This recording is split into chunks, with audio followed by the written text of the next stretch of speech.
Question 8 introduces us to one of the more interesting real-world applications of differential equations.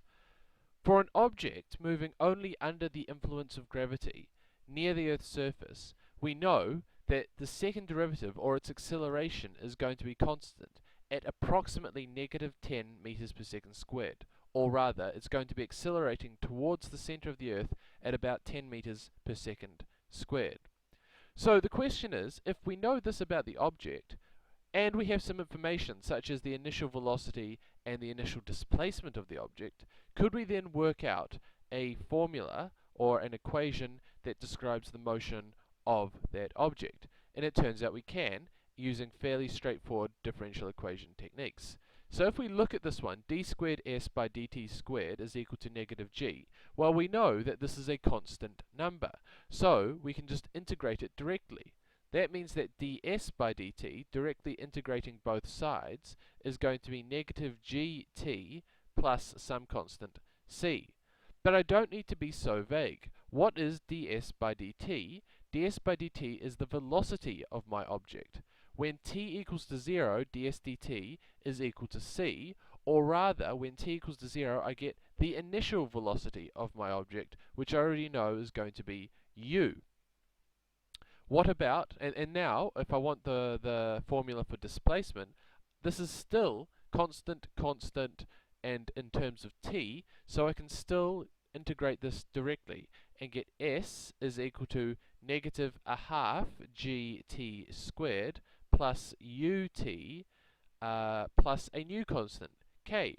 But again, this k, I know what it is. If t is equal to 0, s is going to be k. That means k is actually my initial displacement. So, I label that one s naught. Now we use this information here to provide the particular solution for this question. And this is easy enough to do just by substituting in.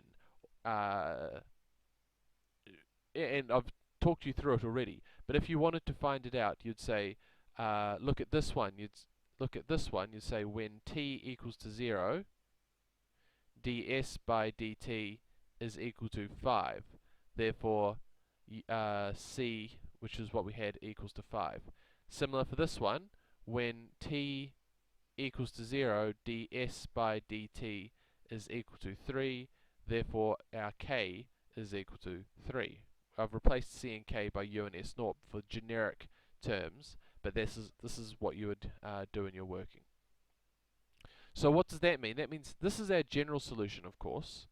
So this is a general solution. So what is our particular solution for this particular object? We get s is equal to negative a half times 10 for g, t squared, plus 5t, the initial velocity being 5 meters per second, plus 3 for our initial displacement. So in other words, our object, the displacement of our object, can be described by negative 5t squared plus 5t plus 3.